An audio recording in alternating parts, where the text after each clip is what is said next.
इंदिरा गांधी के वो आखिरी 12 घंटे जिसमें गोलियां चली और सब खत्म। इंदिरा गांधी के उस वक्त दिमाग में क्या चल रहा होगा जब उनके ही निजी सुरक्षा गार्ड ने उनकी तरफ बंदूक तानी होगी। देश की ऐसी इकलौती प्रधानमंत्री जिनके प्रधानमंत्री रहते ही उनका कत्ल कर दिया गया और उनके ही आवास के बाहर सुबह 9 बजे जब उनके हत्यारे सतवंत सिंह उन पर गोलियां बरसाई, मगर इंदिरा गांधी तो 6 बजे उठती थी। हम आज आपको बताएंगे कि सुबह 6 बजे से 9 बजे के बीच क्या हुआ और इंदिरा गांधी ने बुलेट प्रूफ जैकेट क्यों नहीं पहना था। चिंता नहीं है कि मैं जीवित रहूं या नहीं रहूं, और जब तक मुझमें सांस है तब तक सेवा ही में जाए, और जब मेरी जान जाएगी तो मैं कह सकती हूँ कि एक एक खून का खतरा जितना मेरा है वो एक एक खून एक भारत को जीवित करेगा। बात ये है, हमने आज बहुत अच्छा मौका मिला और इतने दिनों के बाद में बहुत अच्छा काम हुआ। हमने आपका कीमती वक्त है शांति तरह 30 अक्टूबर 1984 देश ने अभी अभी हिंदू सिख दंगों का खौफनाक मंजर देखा था, लेकिन अब माहौल बिल्कुल शांत हो चुका था और उधर दिल्ली के मौसम में गुनगुनी ठंड का एहसास हो रहा था। दिल्ली के बदलते मौसम ने कुछ ऐसा रुख लिया कि अक्टूबर खत्म होते होते दिल्ली में कुछ ऐसा हुआ कि पूरा देश हिल जाता है। दरअसल यह बात है दिल्ली के सफदरजंग रोड की। यहाँ पर देश की पहली महिला प्रधानमंत्री इंदिरा गांधी का आवास था। तारीख 31 अक्टूबर। इंदिरा गांधी हमेशा की तरह थोड़ा जल्दी उठी थी। गांधी एक दिन पहले ही 30 अक्टूबर को उड़ीसा से एक रैली करके रात में वापस लौटी थी, इसलिए उन्हें थकान भी काफ़ी हो रही थी।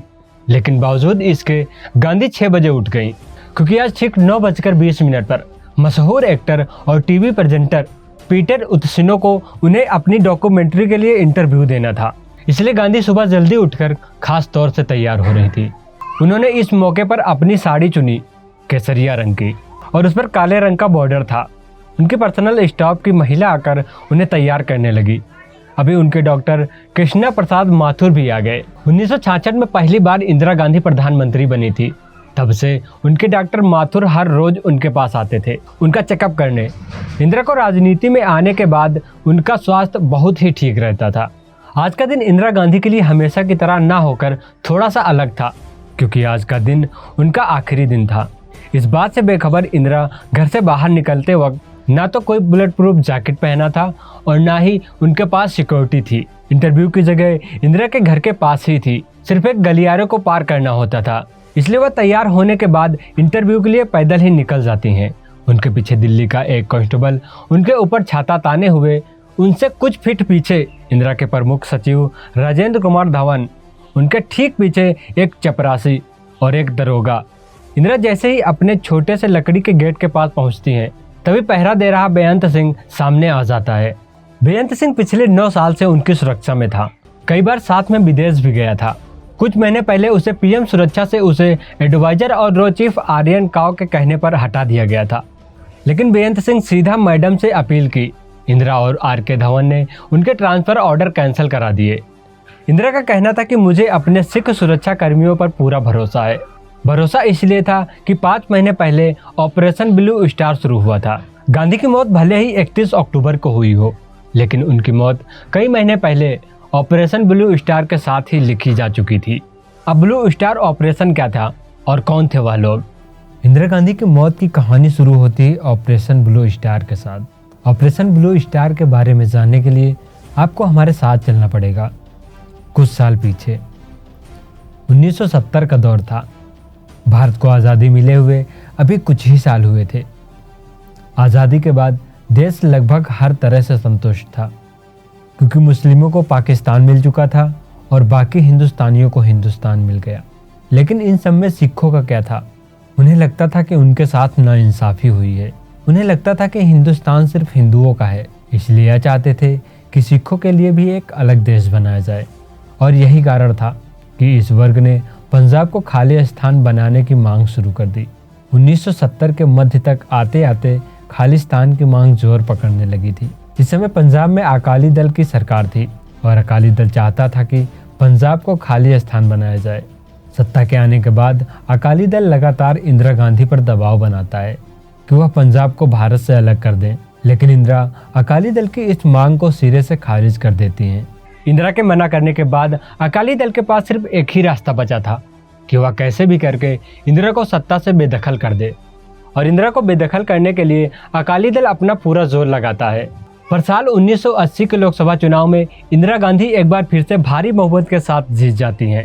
इंदिरा गांधी के जीतते ही खालिस्तान की मांग कुछ समय के लिए कमज़ोर पड़ जाती है, लेकिन 1983 में यह मांग एक बार फिर से जोर पकड़ने लगती है। पंजाब में चारों तरफ दंगे होने शुरू हो गए और इन्हीं दंगों के बीच 5 अक्टूबर 1983 को पंजाब में स्थित हिंदुओं से भरी एक बस को अगवा कर लेते हैं और उसमें मौजूद हर आदमी को मौत के घाट उतार देते हैं। इस घटना के बाद पंजाब में हिंदू सिख दंगे भड़क जाते हैं। पंजाब की गलियों में जिस तरफ नजर जाती थी बस खून व लाशें ही पड़ी दिखाई देती थी। इन दंगों से निपटने के लिए केंद्र सरकार कड़े कदम उठाती है। पंजाब में इमरजेंसी लगा दी जाती है और पुलिस और सेना को यह आदेश दिया गया कि वे उपद्रवियों को देखते ही गोली मार दें। लेकिन सरकार की इतनी सख्ती के बावजूद भी पंजाब के हालात हर रोज बिगड़ रहे थे और इन बिगड़ते हालातों के पीछे सिर्फ एक ही आदमी जिम्मेदार था और वह था अलगाववादी सिख नेता जनरल सिंह भिंडरवाला। सरकार चाहती थी कि भिंडरवाला इस हिंसा को रोक दे, लेकिन भिंडरवाला ऐसा करने को तैयार नहीं था। अब सरकार भिंडरवाला को ढूंढने के लिए एक सर्च अभियान चलाती है, लेकिन भिंडरवाला सरकार से बचने के लिए स्वर्ण मंदिर में शरण ले लेता है। स्वर्ण मंदिर में भिंडरवाला के साथ उसके कई ऐसे समर्थक भी थे जो भिंडरवाला के लिए अपनी जान देने के लिए तैयार थे। भिंडरवाला के इन समर्थकों से निपटने के लिए सरकार सेना भेजती है और फिर इसके बाद शुरू होता है सेना का operation blue star. Operation blue star की शुरुआत 3 जून 1984 को होती है और यह 6 जून 1984 को खत्म हो जाता है। लेकिन 16 दिन चले इस ऑपरेशन में भिंडरवाला मारा जाता है। अब यहाँ पर सरकार अलगाववादी से निपटने में तो कामयाब रहती है, लेकिन स्वर्ण मंदिर पर चलाए गए इस ऑपरेशन के कारण सिखों को लगा कि सरकार उनके धर्म पर सीधा हमला कर रही है। यहाँ से कांग्रेसी और सिखों के बीच दूरियां बढ़ती जाती हैं और भविष्य में सिखों और कांग्रेस की यही दूरियां इंदिरा गांधी की जान ले लेती हैं। ऑपरेशन ब्लू स्टार को समझने के बाद अब चलिए जानते हैं कि यह ऑपरेशन आखिर कैसे इंदिरा गांधी का मौत का कारण बना। 31 अक्टूबर 1984 के उस दिन गांधी जैसे ही इंटरव्यू के लिए घर से बाहर निकलती हैं, लकड़ी के गेट पर बेअंत सिंह सामने आता है। इंदिरा ने बेअंत को देखा और समझ गई सरदार जी अब नमस्ते करेंगे। बेअंत सिंह नमस्ते न करके अपना सर्विस रिवॉल्वर तान देता है।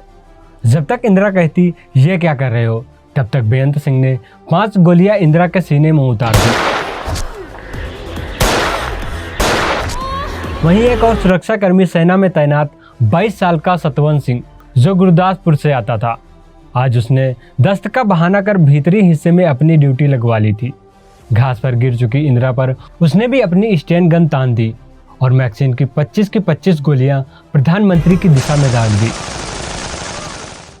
इंदिरा गांधी को सोनिया और आर.के. धवन अम्बेसडर गाड़ी में एम्स ले जाते हैं। वहीं दूसरी तरफ बेअंत सिंह भागने की कोशिश में मारा जाता है और सतवंत सिंह को भी 12 गोलियां लगती हैं, लेकिन बावजूद इसके वह जिंदा बच जाता है। 9:17 पर इंदिरा गांधी को गोली लगती है और 9:30 पर उन्हें एम्स पहुंचा दिया जाता है। डॉक्टरों की एक टीम ने इंदिरा के शरीर से गोलियां निकालना शुरू कर देती है। गोलियों के कारण गांधी का लीवर पूरी तरह से फट चुका होता है और छोटी आंत व बड़ी आंत और फेफड़ों में भी गोली लगी थी। एक गोली रीढ़ की हड्डी में भी लगी थी। इससे लगातार 4 घंटे तक खून बहता रहा।